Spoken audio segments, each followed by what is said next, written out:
Hello everyone and welcome back to my YouTube channel botany breakdown. चलिए, last class में हमने क्या पढ़ लिया था कि डिफेंस मैकेनिज्म पढ़ लिया था कि प्लांट कैसे अपना डिफेंस करेगा। दो तरीके के डिफेंस थे, बायोकेमिकल एंड स्ट्रक्चरल। उसमें भी दो दो टाइप्स थे दोनों के, एक था प्री एग्जिस्टिंग डिफेंस और एक था पोस्ट इन्फेक्शन डिफेंस, राइट। फिर हमने पढ़ लिया था प्लांट डिजीज मैनेजमेंट कैसे होता है, इकोनॉमिक एंड क्वांटिटेटिव लॉस से हम हमारे क्रॉप्स को कैसे प्रोटेक्ट कर सकते हैं, हमने वो देख लिया था। उसके 3 मेथड्स थे, वो देख लिए थे, ठीक है। प्रोफाइलिटिक, पॉजिटिव एंड बायोलॉजिकल, फाइन। अब हम पढ़ेंगे डिजीजेस के बारे में। तो आज हमारी फर्स्ट डिजीज है रस्ट ऑफ व्हीट, ठीक बात। क्या डिजीज है? अपनी डिजीज का नाम है रस्ट ऑफ व्हीट। चलिए, किसके अंदर डिजीज हो रही है? ये रस्ट के व्हीट के अंदर डिजीज हो रही है, तो इसका होस्ट कौन हो जाएगा? होस्ट हो जाएगा व्हीट, होस्ट है व्हीट। और कौन सा पैथोजन ये डिजीज कॉज कर रहा है? उसको हम बोल सकते हैं कॉजल ऑर्गेनिज्म। कॉजल ऑर्गेनिज्म कौन सा है हमारा? पक्सीनिया ग्रैमिनिस ट्रिटिकाई, ठीक बात। क्या नाम है हमारे पैथोजन का? पक्सीनिया ग्रैमिनिस ट्रिटिकाई। चलिए, होस्ट एंड कॉजल ऑर्गेनिज्म हो गए। आगे बढ़ते हैं। ये जो पैथोजन है, पहली बात तो ये कैसा पैथोजन है? फंगल पैथोजन है। कैसा पैथोजन है? फंगल पैथोजन, ठीक है। अब इसकी कैरेक्टरिस्टिक्स देखते हैं कि ये जो पक्सीनिया ग्रामिनिस है, इसकी क्या क्या फीचर्स हैं। पहली बात तो ये ऑब्लिगेट पैरासाइट है। ऑब्लिगेट पैरासाइट है मतलब फर्स्ट पॉइंट हम लिख सकते हैं कि ये क्या है? Obligate parasite. ऑब्लिगेट पैरासाइट मतलब क्या होगा कि ये डिजीज कॉज करेगा ही करेगा, ठीक है। ये विदाउट डिजीज कॉज करे ये अपनी लाइफ साइकिल पूरी नहीं कर सकता, ये पैरासिटिज्म शो करेगा, ठीक है। तो हम इसीलिए इसको बोल देंगे कि ये ऑब्लिगेट पैरासाइट है। ये हेट्रोशियस है, हेट्रोशियस इन नेचर है। हेट्रोशियस मतलब हम लिखेंगे कि ये हेट्रोशियस है।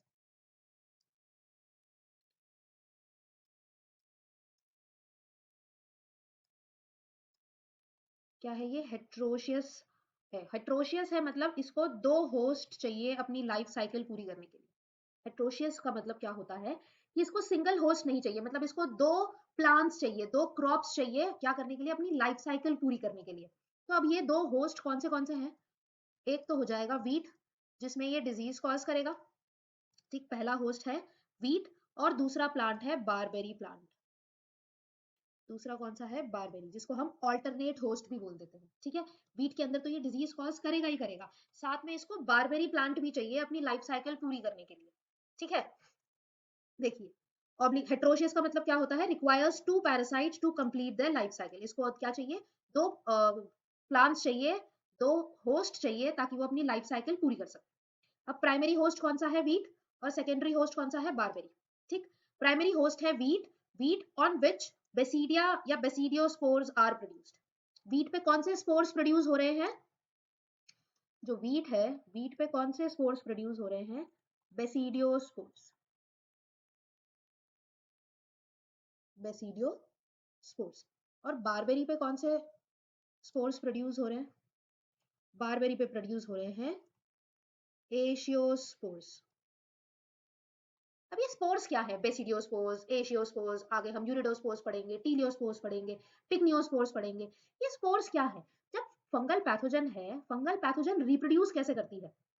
फंगल पैथोजन के अंदर कुछ रिप्रोडक्शन के लिए कुछ स्ट्रक्चर्स बनेंगे, उन्हीं स्ट्रक्चर्स को हम बोलते हैं स्पोर्स, ठीक बात। तो वो जो पक्सीनिया ग्रामिनिस ट्रिटिकाए है, 5 तरीके के स्पोर्स बनाता है, ठीक है। कुछ स्पोर्स कहाँ प्रोड्यूस होते हैं? बारबेरी प्लांट पे। और कुछ स्पोर्स कहाँ प्रोड्यूस होंगे? बीट के प्लांट पे प्रोड्यूस होंगे। और क्या कैरी करते हैं? ये इन्फेक्शन करते हैं। यही स्पोर्स के थ्रू क्या होता है, एक प्लांट से दूसरे प्लांट में या वीट के अलग अलग पार्ट्स में क्या होता है? डिजीज देखने को मिलती है। कौन सी डिजीज देखने को मिलती है? Rust of wheat. चलिए, The spores produced on barberry, जिसका नाम है एशियोस्पोर्स, plants infect wheat and spores, basidiospores produced on wheat infects barberry plant. चलो, हमने क्या देखा कि wheat पे क्या प्रोड्यूस हो रहे थे? wheat प्लांट पे बेसिडियोस्पोर्स बन रहे थे, बट बेसिडियोस्पोर्स डोमिनेट हो रहे थे। और बारबेरी प्लांट पे एशियोस्पोर्स, ठीक है, बारबेरी प्लांट पे क्या बन रहे थे, एशियोस्पोर्स बन रहे थे। अब जो बेसिडियोस्पोर्स वीट पे बन रहे थे वो किसको इन्फेक्ट करेगा, बारबेरी को इन्फेक्ट करेगा। और जो बारबेरी पे एशियोस्पोर्स बन रहे थे वो किसको इन्फेक्ट करेंगे, वो वीट को इन्फेक्ट करेंगे। ठीक है, मतलब इनके पास जो जो स्पोर्स बन रहे हैं, जैसे वीट के पास बेसिडियोस्पोर्स और बारबेरी के पास जो एशियोस्पोर्स बन रहे हैं, जो जर्मिनेट हो रहे हैं, वो क्या करते हैं, एक दूसरे को क्या करेंगे, इन्फेक्ट करेंगे। ठीक बात। तो ये सारी तो किसकी फीचर्स थे, पक्सीनिया के फीचर्स थे कि ये ऑब्लिगेट पैरासाइट होता है, ये हेट्रोशियस होता है, वीट पे कौन से स्पोर्स डोमिनेट होते हैं और बारबेरी पे कौन से होते हैं, और कैसे ये एक दूसरे को इन्फेक्ट करते हैं। ठीक, अब हम आगे पढ़ेंगे टाइप्स ऑफ रस्ट। वीट में अलग अलग तरीके की रस्ट हो सकती है, एक तरीके की रस्ट थोड़ी होगी। जैसे अगर लीव्स पे हो रही है तो हम उसको लीफ रस्ट बोल देंगे, अगर स्टेम पे हो रही है तो हम उसे स्टेम रस्ट बोल देंगे। ठीक है, ऐसी अलग अलग तरीके की क्या होती है, रस्ट ऑफ वीट होती है। चलिए पहले पढ़ते हैं कि कुछ रस्ट, टाइप ऑफ रस्ट हैं ये on the basis of spores produced. ये है types of rust on the basis of spores produced, कि कौन से कब कब स्पोर्स बन रहे हैं, कितने स्पोर्स बन रहे हैं, उनके बेसिस पे कितने तरीके की रस्ट हो सकती है। ठीक बात। तो पहली है मैक्रो साइक्लिक रस्ट। ठीक बात। दूसरी है डेमी साइक्लिक रस्ट। और तीसरी है माइक्रोसाइक्लिक रस्ट। तीन तरीके की रस्ट है, एक है मैक्रोसाइक्लिक रस्ट, एक है डेमीसाइक्लिक रस्ट और एक है माइक्रोसाइक्लिक रस्ट। ठीक है, अब एक एक करके देखते हैं कि मैक्रोसाइक्लिक रस्ट क्या होती है। इसकी लॉन्ग साइकिल रस्ट होती है, produce all 5 types of spores. Usually जब वीट के अंदर रस्ट ऑफ वीट होती है तो 5 तरीके के स्पोर्स बनते हैं। ठीक है, तो macrocyclic rust is the which जिसके अंदर पांचों टाइप ऑफ स्पोर्स प्रोड्यूस हो रहे हैं। ठीक, ये फिर आती है डेमीसाइक्लिक रस्ट, ये है मीडियम साइकिल रस्ट जिसके अंदर 4 तरीके के स्पोर्स प्रेजेंट होंगे। ठीक बात। फिर आती है माइक्रोसाइक्लिक रस्ट, ये होती है short cycle rust, produces basidiospores, teliospores and stomatia. ये क्या करती है, ये 3 तरीके की रस्ट, ये 3 तरीके की स्पोर्स बनाती है। चलिए ऐसे लिख सकते हैं कि जो मैक्रोसाइक्लिक है ये बनाती है 5 स्पोर्स। ठीक बात। डेमीसाइक्लिक बनाएगी 4 स्पोर्स और माइक्रोसाइक्लिक बनाती है 3 तरीके की स्पोर्स। ठीक है, आगे बढ़ते हैं और देखते हैं अब और टाइप्स हैं, ये है ऑन द बेसिस ऑफ, अब हम पढ़ेंगे types of rust on the basis of plant part affected. Plant का कौन सा पार्ट अफेक्ट हो रहा है उसके बेसिस पे देखेंगे कि कितने तरीके की रस्ट होती है। ठीक, पहली होती है लीफ रस्ट,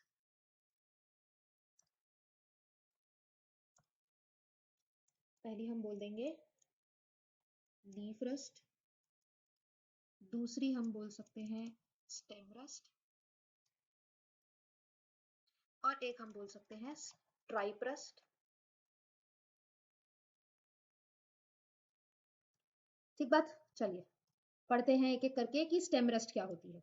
स्टेम रस्ट, देखिए नाम से समझ नहीं आ रहा, जो रस्ट स्टेम पे होगी उसको हम बोल सकते हैं stem rust. occurs primarily on stems but can also be found on leaves, sheaths, blooms and seeds। ठीक है, प्राइमरीली तो ये कहाँ होती है, स्टेम पे देखी जाती है, लेकिन लीव्स पे भी प्रेजेंट हो सकती है, शीट्स पे भी और सीड्स पे भी प्रेजेंट हो सकती है। ठीक बात। Now symptoms begins as oval or elongate lesions that are generally reddish brown in color। चलिए देखते हैं, देखिए ये हमने स्टेम बना ली वीट की। ठीक बात।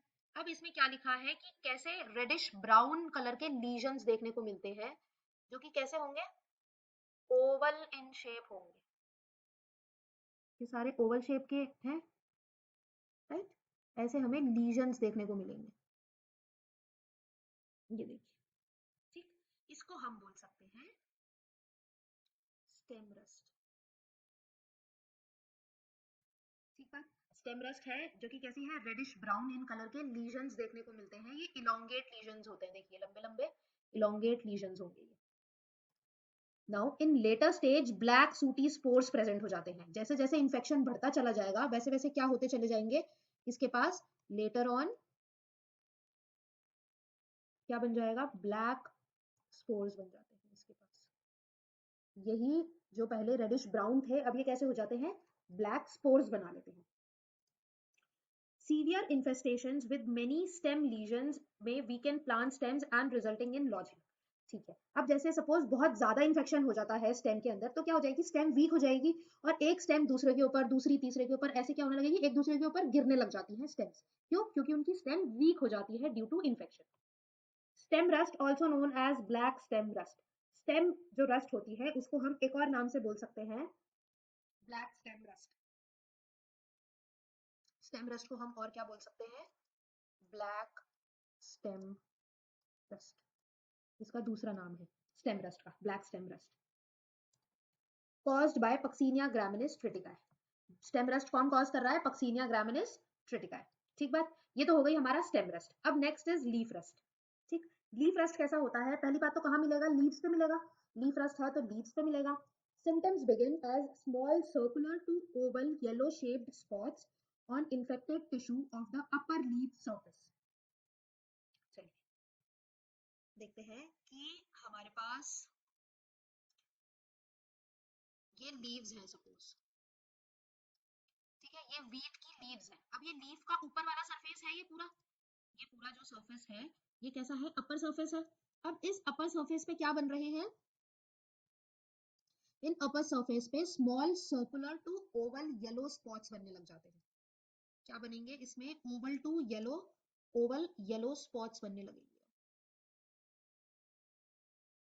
किस पे, अपर सरफेस पे, किसके, लीफ की अपर सरफेस पे ओवल येलो स्पॉट्स देखने को मिल जाते हैं on the infected tissue of the upper leaf surface. As the disease progress, the spots develop into orange-colored pustules resulting in orange dust। जैसे जैसे डिजीज आगे प्रोग्रेस होगी, यही ऑरेंज जो येलो कलर के स्पॉट्स थे, जो येलो कलर के स्पॉट्स थे, वो कैसे हो जाते हैं, ऑरेंज कलर के हो जाते हैं और डस्ट जैसी अपीयरेंस आने लग जाती है लीव्स के ऊपर। In late phase, black spores may be produced, resulting in orange-black lesions on the same leaf। और जैसे लेट फेज हो गया, जैसे और ज्यादा इन्फेक्शन हो गया और इन्फेक्शन अपने अब बिल्कुल आखिरी पड़ाव पे होता है, लेट फेज में होता है, तब क्या होने लग जाता है, इसके अंदर ब्लैक स्पोर्स आने लग जाते हैं। Later on black orange spores, black orange spores बनने लग जाएंगे इसमें। ठीक बात, चलिए ये किससे कॉज हो रहा है, इसका कॉजल ऑर्गेनिज्म है पक्सीनिया रेकॉन्डिटा ट्रिटिकाe। जो स्टेम रस्ट था, स्टेम रस्ट किसके through, leaf rust, leaf rust का कॉजल ऑर्गेनिज्म कौन है, पक्सीनिया रेकॉन्डिटा ट्रिटिकाe। ठीक बात, पक्सीनिया रेकॉन्डिटा ट्रिटिकाe है कॉजल ऑर्गेनिज्म किसका, लीफ रस्ट का। ये हम पढ़ रहे हैं लीफ रस्ट। चलिए next is stripe rust. Stripe rust क्या होता है, presence of light yellow straight sided pustules that occur in stripe on leaves। ये भी लीव्स पे होता है और लाइट येलो कलर के स्ट्रेट पॉस्ट्यूल्स देखने को मिलते हैं लीव्स पे। These pustules are narrow and elongated। कैसे पॉस्ट्यूल्स होते हैं ये, नैरो और इलोंगेटेड पॉस्ट्यूल्स होंगे। देखते हैं चलिए, लीव्स है ये, लीव्स की अपर सरफेस पे क्या बनने लग जाएंगे, येलो कलर के पॉस्ट्यूल्स देखने को मिलेंगे, लेकिन ये इलोंगेटेड पॉस्ट्यूल्स होंगे, ऐसे कुछ स्ट्रक्चर देखने को मिलती है। ठीक बात, नैरो एंड इलोंगेटेड होते हैं। As the pustules mature, yellow orange spores are produce. जैसे जैसे पॉस्ट्यूल्स मैच्योर होंगे, जैसे जैसे इन्फेक्शन आगे बढ़ेगा, वो कैसे कलर के स्पोर्स हो जाएंगे, येलो ऑरेंज कलर के स्पोर्स हो जाएंगे। Arrangement of stripes is an important character of the disease. ये स्ट्राइप्स कैसे अरेंज्ड है, ये एक इंपॉर्टेंट कैरेक्टर है इस डिजीज का। ठीक, और it is caused by Puccinia striiformis. जो स्ट्राइप रस्ट है ये थर्ड है स्ट्राइप रस्ट। स्ट्राइप रस्ट का कॉजल ऑर्गेनिज्म कौन है? Puccinia striiformis. ठीक, पक्सीनिया स्ट्राइफॉर्मिस है स्ट्राइप रस्ट का कॉजल ऑर्गेनिज्म। अब हमने इंट्रोडक्टरी पार्ट देख लिया तीनों रस्ट का, लीफ रस्ट देख ली, स्टेम रस्ट देख ली एंड स्ट्राइप रस्ट देख ली। अब हम इटियोलॉजी पढ़ेंगे, मतलब अब हम इन डेप्थ पढ़ेंगे किसके बारे में? Black stem rust of wheat के बारे में। ठीक है, हमारे सिलेबस में यही है, black stem rust of wheat. तो अब हम इसके बारे में पढ़ते हैं, चलिए।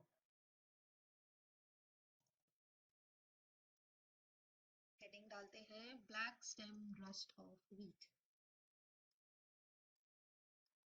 Black stem rust of wheat कौन कॉज करेगा? इसका कॉजल ऑर्गेनिज्म हमने देखा था, कौन था इसका causal organism? Puccinia graminis tritici. Causal organism है इसका पक्सीनिया ग्रामिनिस ट्रिटिका। कैसा पैथोजन है ये? हेट्रोशियस पैथोजन है। हेट्रोशियस पैथोजन है। हेट्रोशियस पैथोजन है मतलब इसको कैसे, दो होस्ट चाहिए to survive, to complete its life cycle. ठीक बात, चलिए। हेट्रोशियस पैरासाइट है, wheat is the primary host और बारबरी इसका ऑल्टरनेट होस्ट है। ठीक है, दो होस्ट चाहिए, एक चाहिए व्हीट जिसको हम बोल देते हैं प्राइमरी होस्ट, और एक चाहिए बारबरी। बारबरी इसका ऑल्टरनेट होस्ट है। कैसा होस्ट है? Alternate host. चलिए, अब इसके अंदर कितने तरीके के स्पोर्स फॉर्म हो रहे थे? 5 types of spores formed. 5 types of spores formed. अब उन स्पोर्स का हम नाम देखते हैं कि 5 तरीके के कौन से स्पोर्स है। चलिए, जो स्पोर्स है देखिए, एक को हम बोल देंगे स्टेज 0, एक को बोल देंगे स्टेज 1 का स्पोर, एक होगा स्टेज 2 स्पोर, स्टेज 3 स्पोर, और एक है स्टेज 4 स्पोर। ठीक है, ऐसे इसका वो होता है, क्लासिफिकेशन होता है, नाम इसका हम ऐसे ही करते हैं कि 5 तरीके के स्पोर्स होंगे। ठीक बात, एक को हम बोल देंगे टाइप स्टेज 0, एक होगा स्टेज 1, एक stage second, stage third and stage fourth. जो स्टेज 0 और 1 होती है ये किस पे होगी? ये होगी बारबेरी प्लांट पे। ठीक है, जो स्टेज सेकंड और थर्ड है ये होगी व्हीट पे, और ये जो स्टेज फोर्थ है ये सॉइल में प्रेजेंट होगी। ठीक है, स्टेज 0 और 1 कहाँ पे प्रेजेंट है? बारबेरी प्लांट पे प्रेजेंट है, स्टेज सेकंड और थर्ड व्हीट पे प्रेजेंट है, और जो स्टेज फोर्थ है वो किस पे प्रेजेंट है? सॉइल में प्रेजेंट है। देखिए, स्पोर्स प्रोड्यूसिंग स्टेजेस है 0 1 2 3 4 in their life cycle. Spore 0, stage 0 और 1 किस पे प्रेजेंट है? बारबेरी पे प्रेजेंट है, जो कि डायकॉट है। जो बारबेरी प्लांट है वो कैसा है? डायकॉट है, और जो व्हीट है वो कैसा है? मोनोकॉट है। ठीक है, और जो सेकंड और थर्ड स्टेज है ये किस पे प्रोड्यूस हो रही है? व्हीट पे, और जो फोर्थ है वो किस में प्रोड्यूस हो रहा है? सॉइल में, वो सॉइल में प्रेजेंट है। अब स्टेज 0 वाली स्पोर को हम बोलते हैं पिकनियोस्पोर्स। क्या नाम है इसका? चलिए, अब पढ़ते हैं स्टेज 0। स्टेज 0 वाली स्पोर का क्या नाम है? पिकनियोस्पोर। पिकनियोस्पोर्स हैं, या फिर हम इसको स्पर्मैटियोस्पोर्स भी बोल सकते हैं। ठीक है, पिकनियोस्पोर्स या स्पर्मैटियोस्पोर्स बोलते हैं, लेकिन क्वेश्चंस यूजुअली इसमें आता है पिकनियोस्पोर से ही पूछता है। ठीक है, तो फर्स्ट इसका जो स्टेज 0 का क्या नाम है? कौन से स्पोर्स हैं? पिकनियोस्पोर्स हैं। ठीक, ये कैसे होते हैं? हैप्लॉइड होते हैं और यूनिन्यूक्लिएट स्पोर्स होंगे। कैसे होंगे? हैप्लॉइड होंगे और यूनिन्यूक्लिएट होंगे, मतलब इनके अंदर एक ही न्यूक्लियस होगा। ठीक बात, अब पढ़ेंगे स्टेज फर्स्ट। स्टेज फर्स्ट, इसका क्या नाम है? एशियोस्पोर्स। यही देखा था हमने कि जो एशियोस्पोर है यही बारबेरी प्लांट पे मिलता है। ठीक है, तो स्टेज 1 वाला जो स्पोर है उसका नाम क्या है? एशियोस्पोर है इसका नाम। ये होते हैं येलो एंड रेड कलर के, round unicellular binucleate thick walled होंगे। इनकी प्रॉपर्टीज क्या है? कि ये होंगे यूनिन्यूक्लिएट, सॉरी बाइन्यूक्लिएट,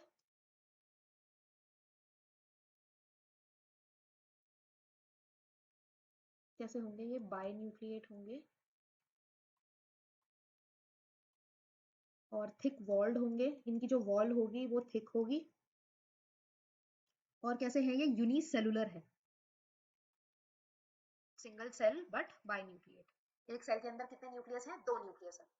ठीक बात। और इनका नाम क्या है? एशियोस्पोर्स। ठीक है। Aecium is open cupped like, cup like. अब ठीक है, जो एशियोस्पोर्स है वो किस में बन रहे हैं? एक स्ट्रक्चर होती है उसका नाम है एशियम, एक कप शेप्ड स्ट्रक्चर होती है। और ये कहाँ प्रेजेंट होती है? लीफ के नीचे वाले सरफेस पे प्रेजेंट होती है और ये ओपन होती है। और इसके ऊपर क्या प्रेजेंट होते हैं? एशियोस्पोर्स प्रेजेंट होते हैं, येलो कलर के एशियोस्पोर्स प्रेजेंट होते हैं। ठीक, ये cup shaped,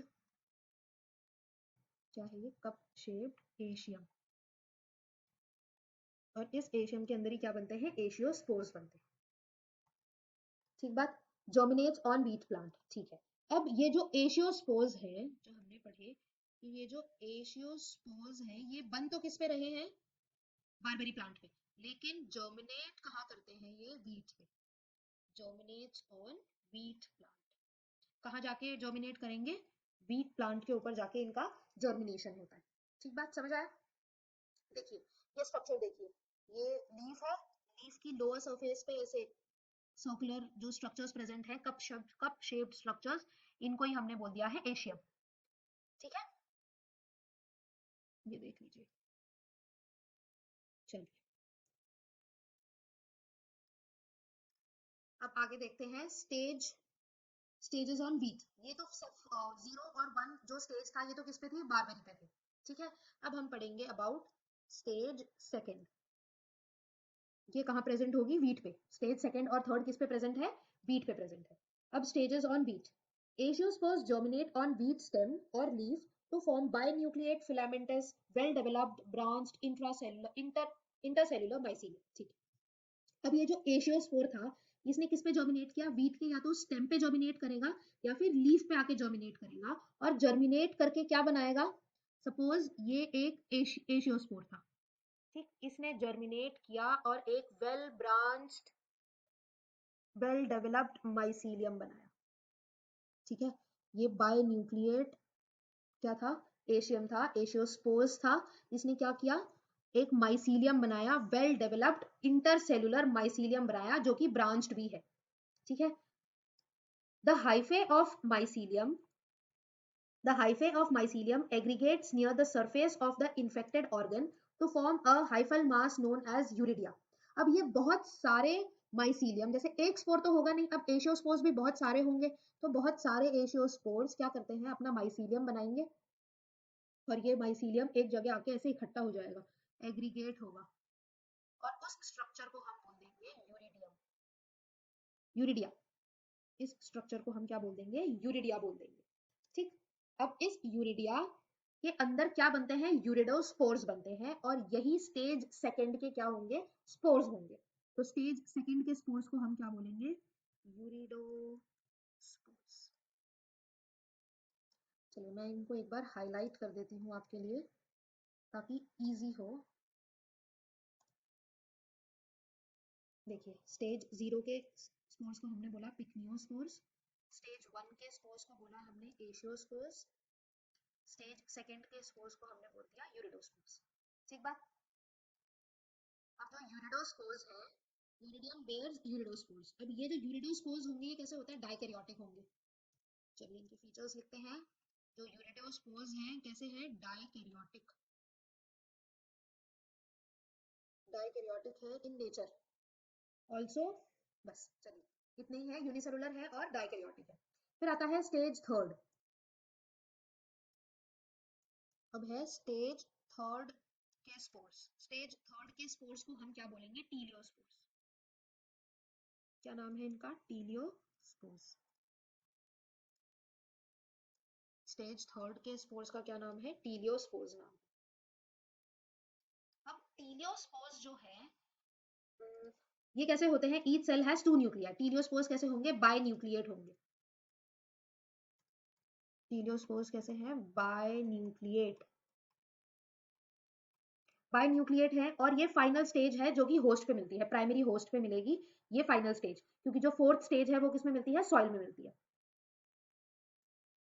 Now teliospores mature, the nuclei in each cell fuse to form a diploid nucleus, karyogamy होगी और ये 2n in nature होते हैं। ठीक है, टीलियोस्पोर्स क्या करते हैं? मच्योर होंगे, उनके जो न्यूक्लियस है ईच सेल के वो फ्यूज होंगे। टीलियोस्पोर्स ऑलरेडी डाइकैरियोटिक इन नेचर थे, मतलब उनके पास दो न्यूक्लियस थे, एक पॉजिटिव एक नेगेटिव।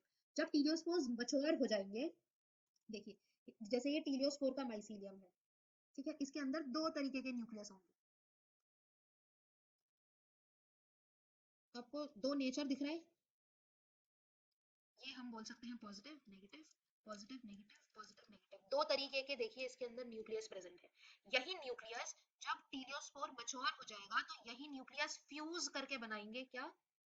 इनके अंदर होगा कैरियोकाइनेसिस। कैरियोकाइनेसिस होगा और इनके अंदर अब ये डिप्लॉइड कैसे बन गए? अब ये डिप्लॉइड माइसीलियम है, ये अब ये डिप्लॉइड न्यूक्लियस हो गया। ठीक, ये किसके अंदर की स्टेज है? टीलियोस्पोर का माइसीलियम है ये। ठीक, और यहाँ पे क्या हो गई है? कैरियोगैमी। Got it? क्या हो गई यहाँ पे? कैरियोगैमी हो गई। चलिए देखिए, ये स्टेम है, स्टेम पे कैसा रस्टी अपीयरेंस है, कैसे कैसे लीजन्स देखने को मिल रहा है आपको, rusty appearance on the stem of wheat due to uredosporangium. Uredosporangium की वजह से कैसी है? रस्टी अपीयरेंस आ गई। यूरिडोस्पोरेंजियम के अंदर क्या होता है? यूरिडोस्पोर्स होते हैं जो कि यूनिसेलुलर, ओवल और बायन्यूक्लिएट होते हैं, और ये कैसे होते हैं? रस्टी रेड इन कलर होते हैं। ठीक, चलिए अब हम पढ़ेंगे स्टेज फोर्थ। स्टेज थर्ड हो गया, अब पढ़ते हैं स्टेज फोर्थ। जो स्टेज फोर्थ है उसका नाम है बेसिडियोस्पोर। अब है हमारे पास स्टेज फोर्थ। स्टेज फोर्थ का नाम क्या है? Basidiospore.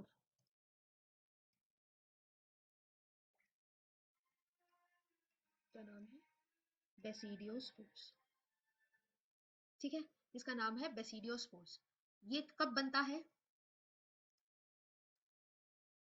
Formed after karyogamy of teliospores. Teliospores के अंदर जब कैरियोगैमी हो जाती है उसके बाद, हमने टीलियोस्पोर्स में देखा कि कैरियोगैमी हुई यहाँ पे, ठीक है, डाइकैरियोटिक जो न्यूक्लियस बना, ये कैसे बना? डिप्लॉइड बना। अब इसके बाद क्या होगा? इसके बाद ही बेसिडियोस्पोर्स का बनना होता है। Formed after karyogamy in teliospores germinates under favourable condition. Basidiospores जो टीलियोस्पोर्स जो होते हैं वो क्या करते हैं? फेवरेबल कंडीशन में आके जर्मिनेट करेंगे और फिर बेसिडियोस्पोर्स बना देंगे। ठीक है, जैसे हमने देखा कि जो टीलियोस्पोर्स होते हैं वो कैसे थे? डिप्लॉइड इन नेचर थे, कैरियोकाइनेसिस होने के बाद डिप्लॉइड इन नेचर हो गए। अब टीलियोस्पोर्स के अंदर होगा मियोसिस और ये बना देंगे 4 हैप्लॉइड बेसिडियोस्पोर। क्या बना दिया इन्होंने? 4 हैप्लॉइड बेसिडियोस्पोर्स बना दिए एक टीलियोस्पोर से। ठीक है, टीलियोस्पोर में हुआ रिडक्शन डिवीजन, मियोसिस हुआ और 4 हैप्लॉइड बेसिडियोस्पोर्स हो गए।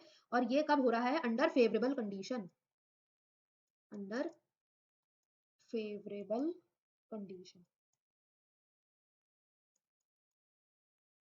ठीक बात, चलिए देखिए, एक टीलियोस्पोर मियोसिस करके क्या बना रहा है? 4 बेसिडियोस्पोर्स बना रहे हैं। अब ये जो बेसिडियोस्पोर्स है ये कहाँ चले जाएंगे? सॉइल में चले जाएंगे और वेट करेंगे अब अपने नए होस्ट के आने का।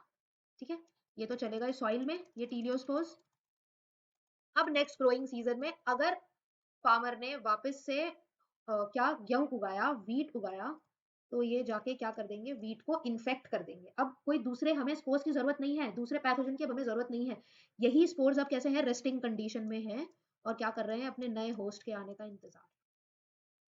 ठीक है, इसीलिए हम बोलते हैं कि अगर हमें क्रॉप्स को बचाना है किसी डिजीजेस से वापस, तो हम क्या करते हैं? क्रॉप रोटेशन करते हैं। ठीक है,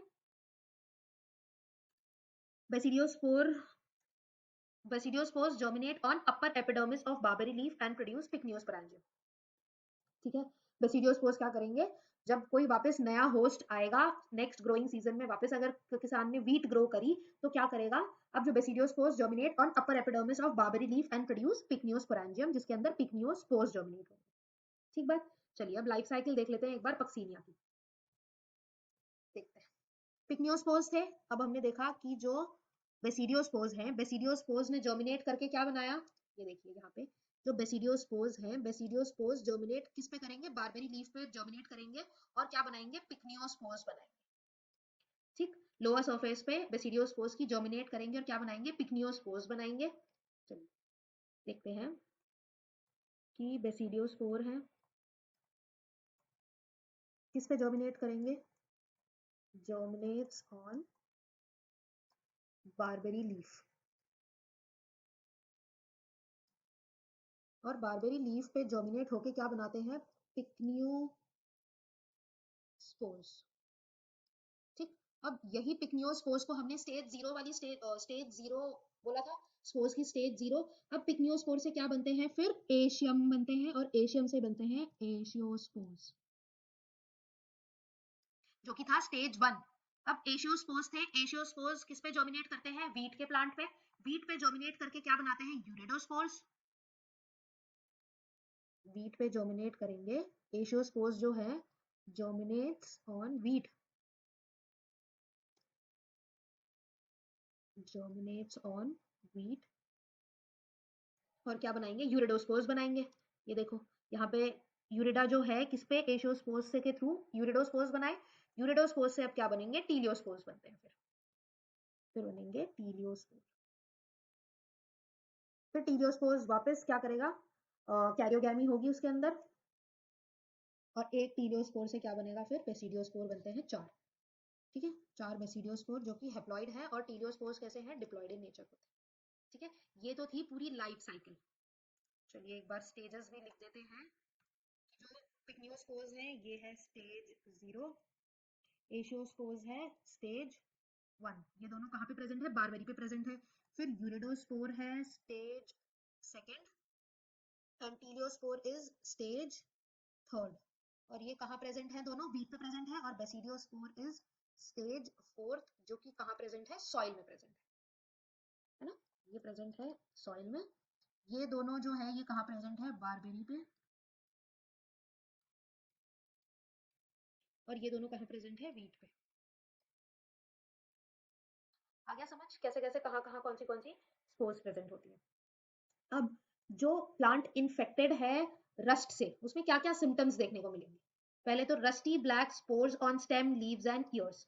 ठीक है, रस्टी ब्लैक स्पोर्स दिखेंगे, ब्लैक कलर के या फिर ऑरेंजिश ब्राउनिश कलर के स्पोर्स दिखेंगे, कहाँ पे, स्टेम पे, लीव्स पे और ईयर्स पे। एंड श्रिवल्ड ग्रेन्स होंगे।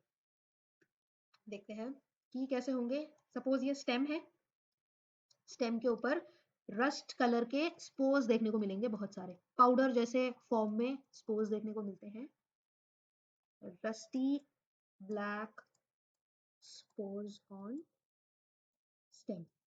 स्टेम पे भी मिल सकते हैं, या फिर हम अगर लीफ बनाए तो लीफ पे भी हमें देखने को मिलेंगे यही स्पोर्स। ठीक है, ये है rusty black spores on leaves. और इसमें लिखा है श्रिवेल्ड ग्रेन्स। जो ग्रेन्स होते हैं ना, ग्रेन का एक्चुअल साइज कैसा होगा, सपोज ऐसा होगा, तो आफ्टर इन्फेक्शन इनका साइज बिल्कुल पतला हो जाएगा। ये है श्रिवेल्ड ग्रेन्स। ठीक, ग्रेन्स बहुत पतले हो जाएंगे, सिकुड़ जाएंगे। Now disease control. अब हम डिजीज कैसे कंट्रोल कर सकते हैं, इस पैथोजन से हम हमारे प्लांट को कैसे बचा सकते हैं, यूज ऑफ रेजिस्टेंट वेराइटीज। हम resistant varieties of wheat use कर सकते हैं। डिस्ट्रॉइंग प्रीवियस वीट प्लांट्स, जो कि अगर इन्फेक्टेड प्लांट्स अगर आपके फील्ड में पहले से ही प्रेजेंट थे, हम उनको डिस्ट्रॉय कर सकते हैं। क्रॉप रोटेशन कर सकते हैं कि इस साल अगर हमने गेहूं उगाया है तो हम नेक्स्ट ईयर गेहूं नहीं उगाए, कुछ दूसरा प्लांट ग्रो करें। Removal of alternate host. Alternate host क्या था इसका, बारबेरी, उसको हम निकाल सकते हैं, जिसकी वजह से प्लांट अपनी पूरी लाइफ साइकिल पूरी नहीं कर पाएगा, एंड हेंस प्लांट को डिजीज नहीं होगी, वीट को। सीड एंड फर्टिलाइजर यूज कर सकते हैं, फंगिसाइड जैसे प्लांटावैक्स, हम अलग अलग तरीके की फंगिसाइड्स या पेस्टिसाइड्स यूज कर सकते हैं और हमारे प्लांट को प्रोटेक्ट कर सकते हैं। चलिए, आई होप आपको समझ आ गया होगा। आज की हमारी जो डिजीज थी वो थी रस्ट ऑफ व्हीट। ठीक है, चलिए आज के लिए इतना ही। नेक्स्ट हम कल पढ़ेंगे कोई दूसरा डिजीज हम पढ़ेंगे। सपोज हमने शुगर केन की हम कोई डिजीज पढ़ेंगे। ठीक है, तो अगर आपको मेरी वीडियो अच्छी लगी हो तो please do like, comment, share and subscribe to my YouTube channel. Thank you so much, have a nice day.